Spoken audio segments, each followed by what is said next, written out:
इंसान जी तलाश।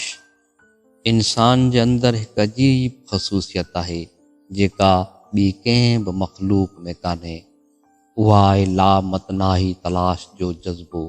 हर माण्हू पंहिंजे पैदाइशी जज़्बे जे तहत हिकु अहिड़ी नामालूम शइ जी तलाश में रहे थो जेका उनखे अञा नाहे मिली। का बि कामयाबी उनखे उन तलब जे बारे में मुतमिन नथी करे ऐं का बि नाकामी हुन जे अंदरि इन जज़्बे खे फना नथी थियण ॾे। फ़िलासफ़र इन खे आइडियल जी तलब चवनि था। इहा आइडियल जी तलब ई तमामु इंसानी सरगर्मियुनि जी हक़ीक़ी ऐं आख़िरी क़ुवत मुहरिक आहे। अगरि इहा तलब न हुजे त दुनिया जूं तमामु सरगर्मियूं अचानक ठप थी वञनि। इंसानी ज़हन जी इहा ई ज़बरदस्त तलब आहे जंहिंखे फ्राइड ग़लति तौर ते जिनसी ख़्वाहिश सां ताबीर कयो। एडलर इनखे ग़लति तौर ते हसूल ताक़त जी ख़्वाहिश करार ॾिनो। मैकडोगल ग़लति तौर ते इंसान जी तमामु हैवानी जबलतनि खे मख़लूत जो हिकु पुर इसरार नतीजो चयो। मार्क्स इनखे ग़लति तौर ते इहो साबित करण जी कोशिश कई त इहा इंसानी ज़िंदगी मुआइशी ख़्वाहिश आहे ऐं इहा ई तमामु सरगर्मियुनि खे कंट्रोल करे थी।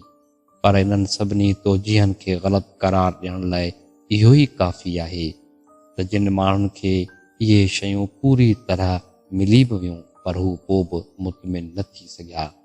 उन्हनि जी अंदरूनी हस्ती बि उन तरह ई बेचैन रहे थी जहिड़ी तरह उन्हनि शयुनि खां महरूम रहण वारा बेचैन नज़र अचनि था। इंसान हज़ारों सालनि खां इन आइडियल खे दुनिया जी शयुनि में तलाश कंदो रहियो, पर को बि शख़्स मुतमिन थी इन तलाश जो मुकमिल जवाबु हासिल कोन करे सघियो।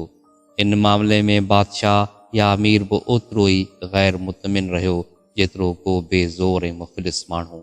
इहे डिघा तजुर्बा इहो साबित करण लाइ काफ़ी आहिनि त नज़र अचण वारी दुनिया में माण्हूअ जी तलाश जो को बि जवाबु मौजूदु कोन्हे। उन जो जवाबु उन न नज़र अचण वारी दुनिया में आहे जंहिंखे माण्हू महसूस त करे थो पर ॾिसी नथो सघे। हक़ीक़त इहा आहे त इहा तलब ख़ुदा जी तलब आहे। माण्हू जंहिं आइडियल खे हासिल करण लाइ बेक़रार रहे थो उहो ख़ुदि उन जो ख़ालिक़ आहे।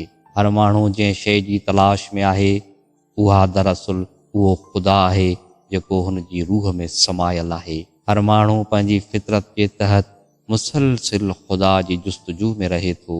हूअ पंहिंजे इन अंदरूनी जज़्बे जे तहत दुनिया जी मुख़्तलिफ़ शयुनि ॾे डोड़े थो ऐं सम्झे थो त शायदि इहा शइ उन तलाश जो जवाबु आहे। पर जॾहिं हू उनखे हासिल करे थो वठे ऐं वेझे खां उन जो तजज़ियो करे थो त उनखे ख़बर पवे थी त हीअ उहा शइ नाहे जंहिं जी तलाश में हू सॼी उमिरि सरगिर्दां रहियो।